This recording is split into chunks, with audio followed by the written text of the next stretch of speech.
You are watching the Ruslan Belov channel, and today, as always, we are breaking down the current picture of combat operations on the Ukrainian front.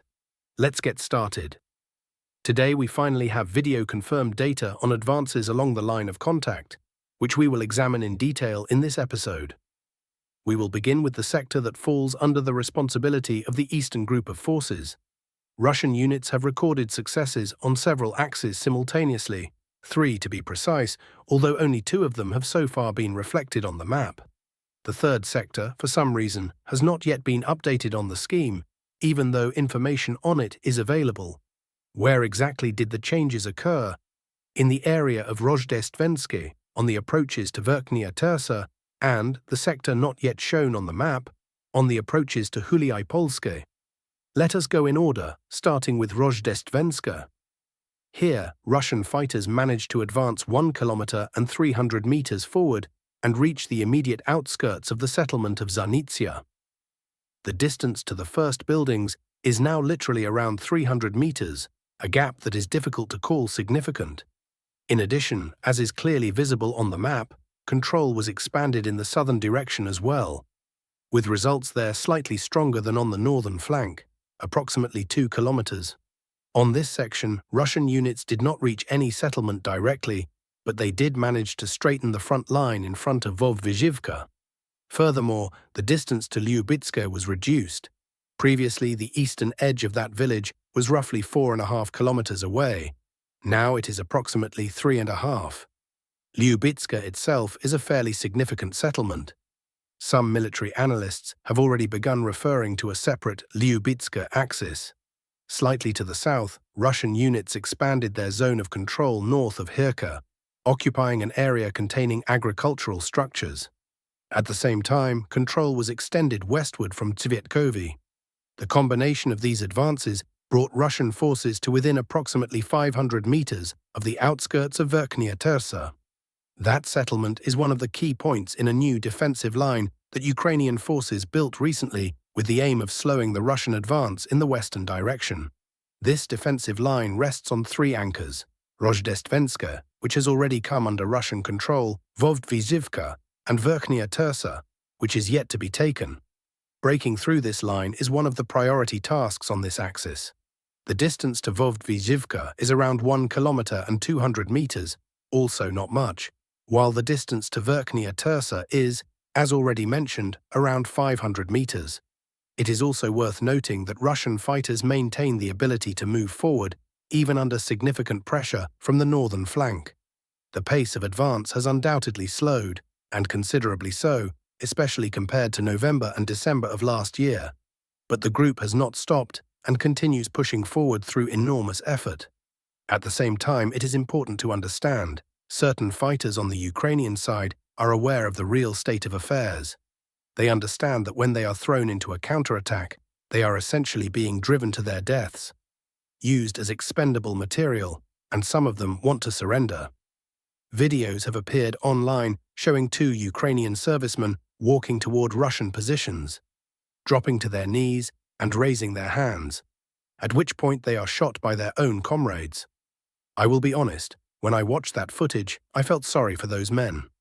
They made a conscious decision to lay down their arms, but their fellow soldiers ended that decision with bullets, and unfortunately, this sends a signal to every other Ukrainian soldier who may be thinking the same thing.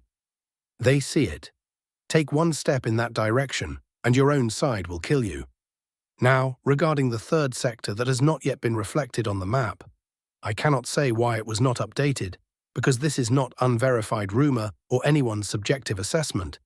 There is drone footage clearly showing Russian fighters operating in the area of a specific intersection, literally a couple of kilometers to the east of Huliai-Polske. It is possible that no stable foothold has been established there yet.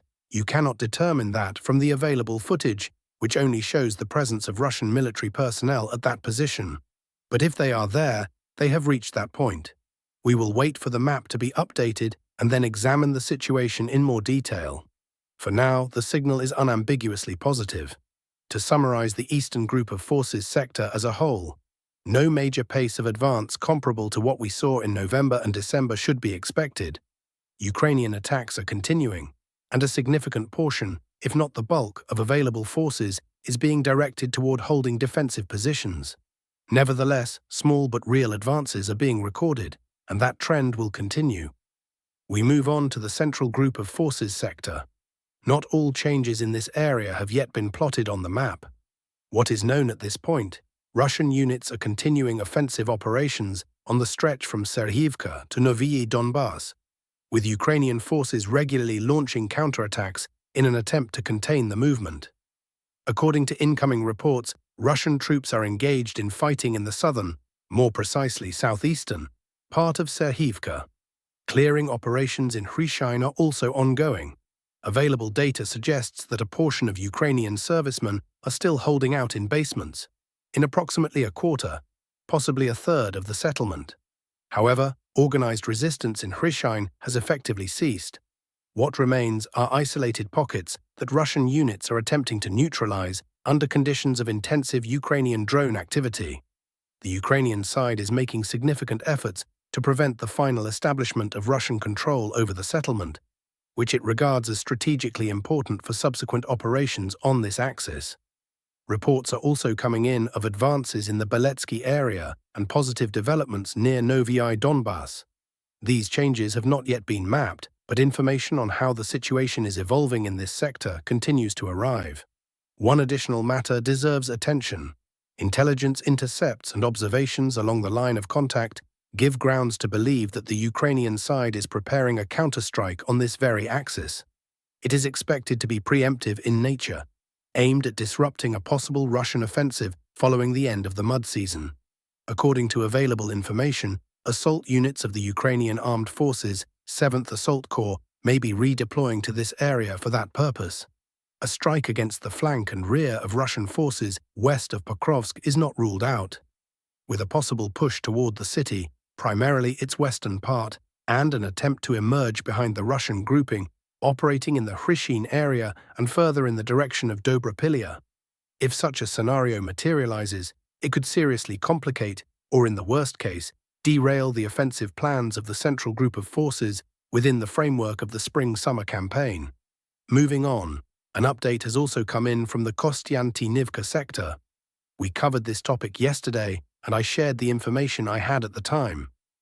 As it turns out, part of that information has now been confirmed by the latest update. I mentioned Russian army attempts to push into the industrial zone stretching along Miroshnichenka Street, and the updated map shows exactly that. Russian units have taken all positions adjacent to the industrial zone and are now conducting a methodical probing of it. In addition, they managed to enter the outermost street of Ilyanivka on the western side of that settlement. Simultaneously, Russian forces entered and consolidated their presence in the industrial zone located between Ilyanivka and Konstantinovka. As we can see, the Konstantinovka axis remains active. Steady pressure is being applied to the Ukrainian defensive line on the approaches to the city, and the groundwork is being laid for a final push.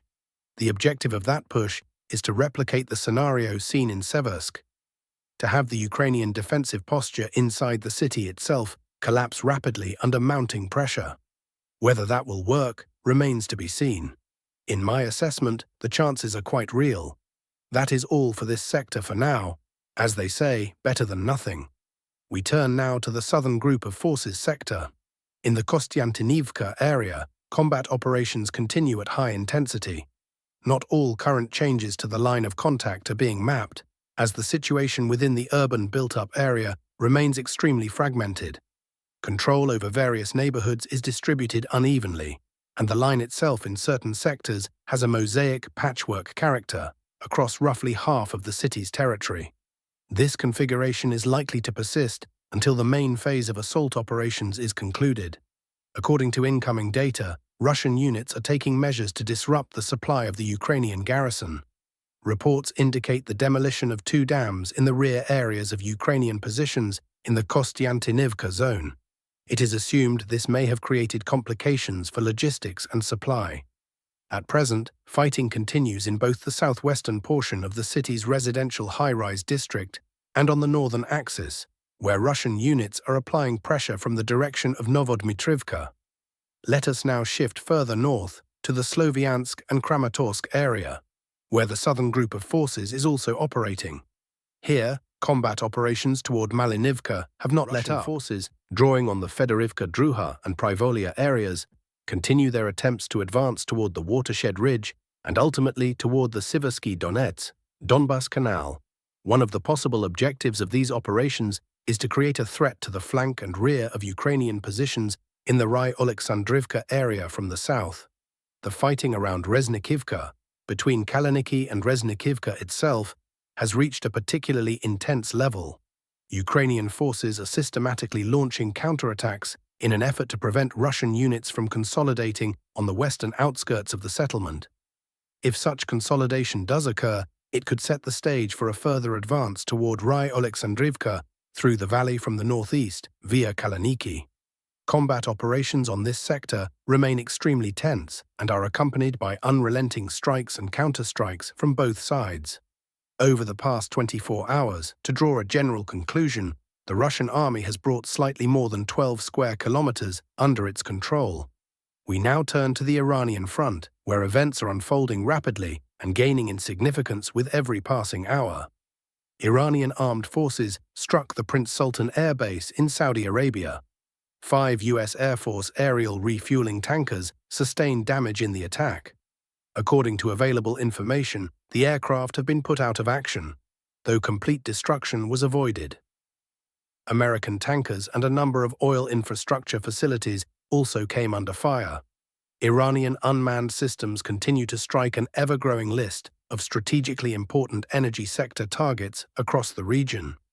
Fujairah in the UAE has now come into the crosshairs, one of the region's key oil hubs. The port is on fire. The Islamic Revolutionary Guard Corps also announced a strike against an oil tanker that had entered the Persian Gulf under the flag of the Marshall Islands. A strike was carried out against Al Dhafra Air Base in the United Arab Emirates. According to available reports, Patriot air defense radars, the air traffic control tower and aircraft hangars were put out of action. Sheikh Issa Air Base in Bahrain was also attacked.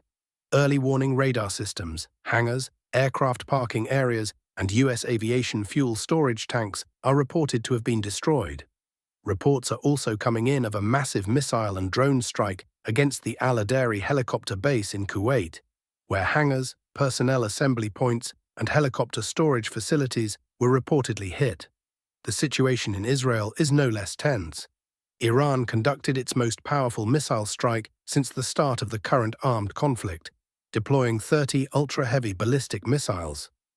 According to IRGC Aerospace Force Commander General Majid Musavi, each of the launched missiles carried a warhead weighing between 1 and 2 tons. The stated targets were facilities whose destruction, according to the Iranian side, disrupted and partially eliminated key Israeli air surveillance systems. Iran's retaliatory strikes caught U.S. officials off guard. According to Western media, over the course of the ongoing confrontation, Tehran has deployed more than 3,000 missiles and unmanned vehicles against Gulf states and hundreds more against Israeli territory. A former U.S. government official commenting on the situation was blunt. No one in modern history has accomplished so much with so few resources as the Iranians. Low-cost Shahed-type drones demonstrated the ability to strike radar systems, port infrastructure, air bases, and oil industry facilities. American officials are not concealing their admission. Nobody anticipated a response of this scale and character. The state of American ammunition stocks is also a source of serious concern. According to the Financial Times, the United States has already expended a substantial portion of years-long stockpiles of certain critical weapons systems. The situation is particularly acute with Tomahawk cruise missiles. Those reserves are being drawn down at an especially rapid rate. The publication notes that the U.S. Navy will feel the consequences of this rate of ammunition expenditure for many years to come. Against this backdrop, the Pentagon intends to submit an official request to the White House and Congress within the coming days for additional defense funding. The figure being discussed may reach up to $50 billion. Market participants believe this request risks triggering serious political disputes in Washington, as legislators from both major parties are already publicly questioning the scale and necessity of such expenditure. The Iranian side, meanwhile, has outlined the conditions under which it would be willing to consider the question of ending hostilities. Ending this war is in our hands. We are prepared to discuss a cessation of the conflict only if two conditions are met. First, full compensation from the United States for all damage inflicted upon us. And second, 100% security guarantees for the future. And those guarantees are impossible without the withdrawal of American armed forces from the Persian Gulf, said former IRGC commander Mohsen Rezaiei, currently serving as an official Iranian spokesperson. He added that the Strait of Hormuz will remain closed, and no American vessel will have the right to enter the Persian Gulf until those conditions are fulfilled. Against this backdrop, US President Donald Trump made yet another high-profile statement in his characteristic style, announcing that American armed forces had conducted one of the most powerful aerial strikes in the history of the Middle Eastern region, completely destroying all military targets on Karg Island, what Trump himself called Iran's crown jewel.